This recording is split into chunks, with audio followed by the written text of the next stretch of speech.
Hey y'all, welcome to the country where it's just another day in paradise. Let's see what's going on. Hi y'all, welcome to the country. I'm Susan with Susan's Country Living. Welcome to my channel. It's been a while since I've put on a video. School teacher, so I'm busy. I took a half a day off today and I stopped at a local resale shop. Always looking for stuff for canning and cooking. Things that might be super expensive to buy in the store, vintage items, and today I got a pretty good find. I've been wanting a Dutch oven, a cast iron Dutch oven. The lid doesn't happen to fit the bottom. It's just a Lodge. It's not an expensive one, but it needs some work, and I'm going to be restoring pretty much most of this cast iron. I got that Dutch oven for $10, which is a bargain. It's going to take me a little work to restore it, but it is in excellent shape. I got 1, 2, 3, 4, 5 cast iron skillets, and I'm going to give some, my son's going to get some of them, and I'm going to restore them. I may keep one of them that I kind of like because it's got a really flat bottom and a tall side. And the biggest one was this 8-incher, and it's in pretty good shape. It's not anything special. It's got a little grunge here, but pretty good shape. We're going to get that off. That's in number 8. I had this one, which I'm probably going to keep. I like the flat bottom.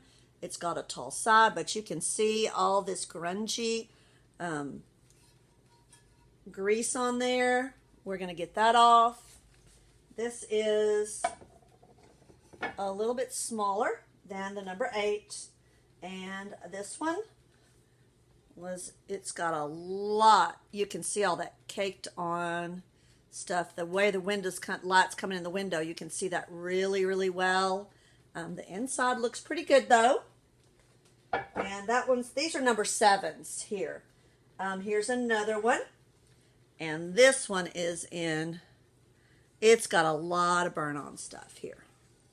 And on the inside, it's like they just dumped it and never cleaned it, and just used it that way, but in really good shape.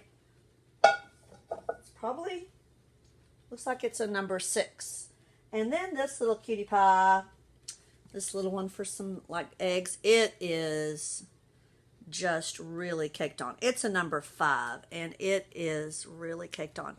So what we're going to do is use a self-cleaning oven. So I've got 2 self-cleaning ovens, and I'm going to put them in upside down. I kind of just washed them off a little bit just to get the dust and whatever was on it at the resale shop. And what it's going to do, it's going to burn that off, and it's going to be ash when we're done. So I'm just going to go ahead and put these down. So I want to kind of spread these out. I'm going to put the worst ones on the bottom. And we're going to close our self-cleaning oven. You've got a self-clean cycle. Most ovens do. And I got 4 hours on there, and I'm going to click start. So we're going to let those go, and it'll cut off when it's done. I'm going to turn my exhaust on because it will cause my smoke alarm to go off, because you do get a little smoke coming out of there even though the door is locked. And when it's done, it's got to cool completely off. And probably tomorrow I'll take them out, wash that ash off, and we'll see what they look like and continue with the restoration process. So I just took the one of the pans out earlier and got it cleaned up, but this is what it looks like, and it's just falling off. You can see all that stuff just burned to ash. Even on the inside, that's all ash. It just comes right, see, it just comes right off. This is the one that I just took out earlier, and I washed all the ash off. You can see it's coming off on my hands from that other one. So I just took a Brillo pad, steel wool pad, with soap. This is about the only time you're going to use soap on a cast iron skillet. And I just scrubbed it, and I'm going to work a little bit on it. I may do the salt scrub on it to see if there's anything else that's going to come off, but you can see it's down to the original finish there, and then the next step will be to season them and get them ready to cook with. So I did the little one, and this is what it looks like, and I'll probably go over it another time. And let me show you what we have here. This is all ash that burned off, and there's that one. Then there's this one. You see all the rust, that was all the yucky stuff that was on there, and it's like ash. So what we're going to do, I'm going to show you, excuse my sink here, we're going to, let me just show you how easy this comes off. And I've got a Brillo pad I've been using, and it just washes that stuff off.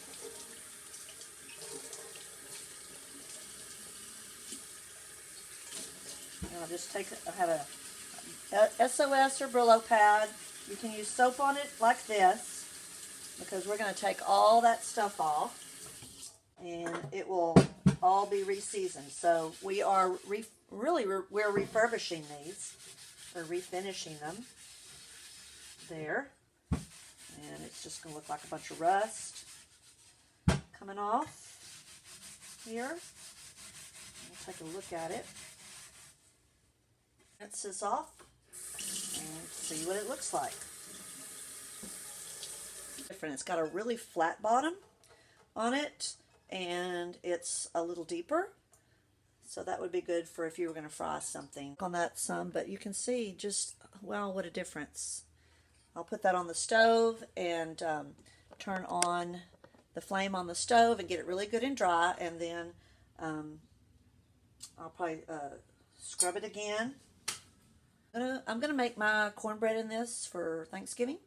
I'm gonna make use these and just start kind of use them for a while to get them good in season. So we'll be seasoning these in the next step. What I'm gonna do with this pan that's got quite a bit of rust even after I used SOS pad. I'm gonna take some kosher salt and sprinkle that in the bottom. Then I'm gonna use a cut potato, and we're just gonna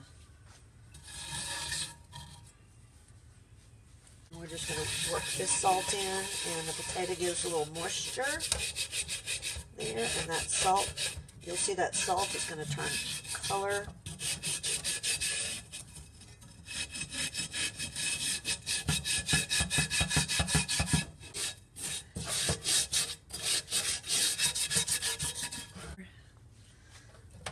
And get these sides, you can see that, rest. Well, we're going to rinse this and see what it looks like.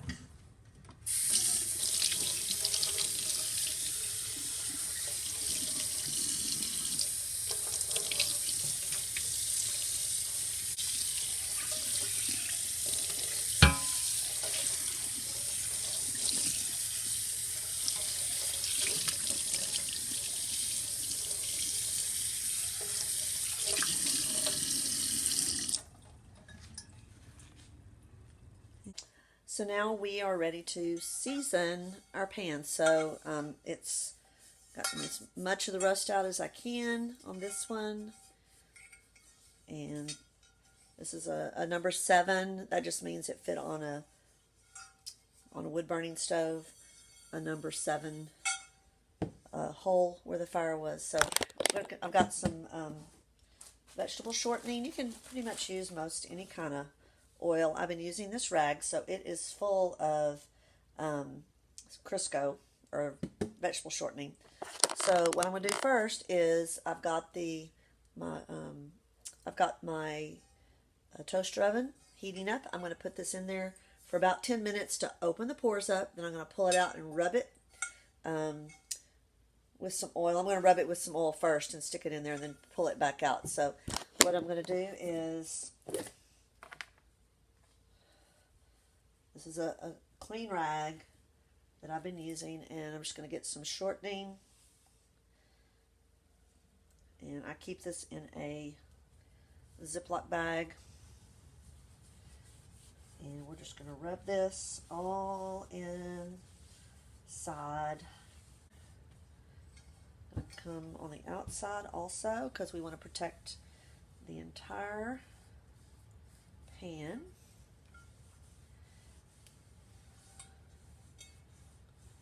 Paper towel.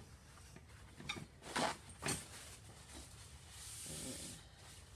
to wipe up. If you were using a liquid oil, you would just wipe up all the liquid oil as much as possible.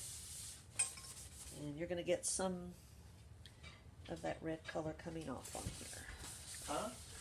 So we'll pull this skillet out, and I'm going to give it another greasing now that the pores are opened up on it. You can already tell, wow. And this has so much shortening in it that I'm just going to rub this on it, and it's going to come right off this rag. This is rubbing that oil down into all those pores that have opened up. This is a vintage. It doesn't say made in the USA. If in 1960 they started stamping them made in the USA. This is probably from made by a stove company for certain either wood burning stoves or certain gas stoves, electric stoves. Ring on the bottom, there's a raised edge called a heat ring. That's what's sat down inside the ring on a wood burning stove. That's what the sizes are for. So this is going to go back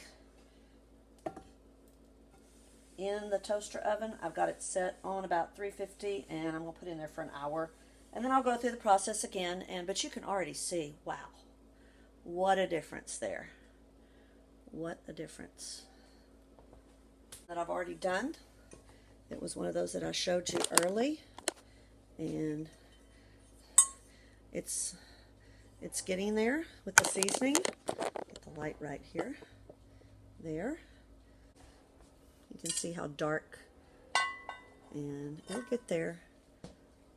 Mine needs to be, I need to season mine a little more there, but you can see that soon I'll make some cornbread in this, my Thanksgiving corn for my Thanksgiving dressing, and cook some eggs in it.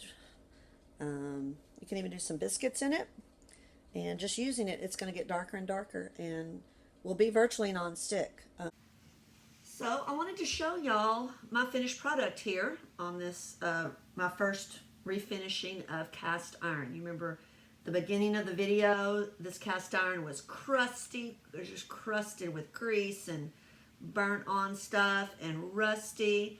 And I have finished refinishing it, and I've been cooking with some of these to even season them more, and every now and then I'll just stick them in the toaster oven, rub a little oil on them, just to continue to season them. And you can see that they're looking really good.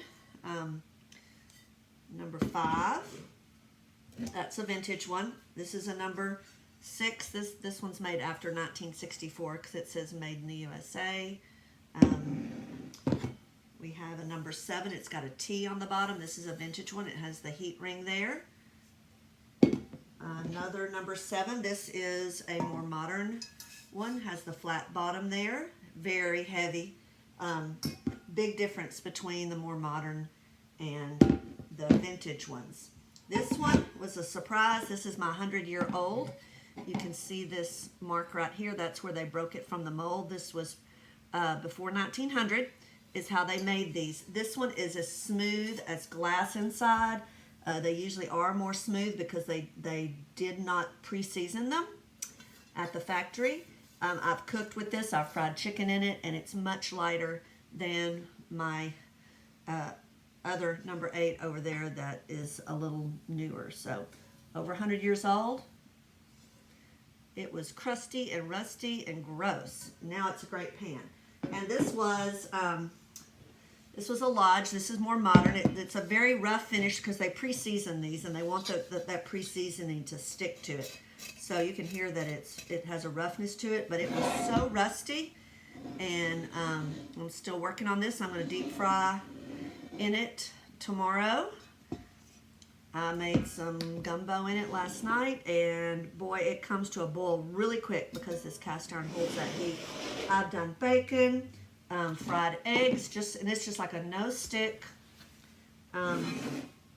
skillet, and you can cook it at a higher temperature. Your no-stick skillets you cannot use at a high temperature because you'll get Teflon gas if it's the Teflon type non-stick. They have some that newer ones they've come out with that are not toxic, but they're finding that the Teflon flakes off much easier. So so if you find anywhere and you find an old rusty cast iron pan or pot, I also had a lid that really didn't fit anything. It had a number 8 on it, but it doesn't fit a number 8 skillet that I've got. But if you're ever, in a resale shop, garage sale, or someone's just throwing them away, grab them and do a refinishing on them. And they are great, and they will last longer than your lifetime, because this one certainly outlived the person probably who used this one back in the 1800s. So I'm glad you stopped by my channel. I hope that this was informative to you. If you like what you see, hit the like button, subscribe. I'll have all sorts of different videos of things that we do here on our little homestead out here in the country, a little country town, and you never know what you're going to run into. So I hope y'all have a great holiday and have lots of food, lots of fun, and family and love, and we'll be blessed in the coming year. Let's keep our fingers crossed about that. Bye, y'all.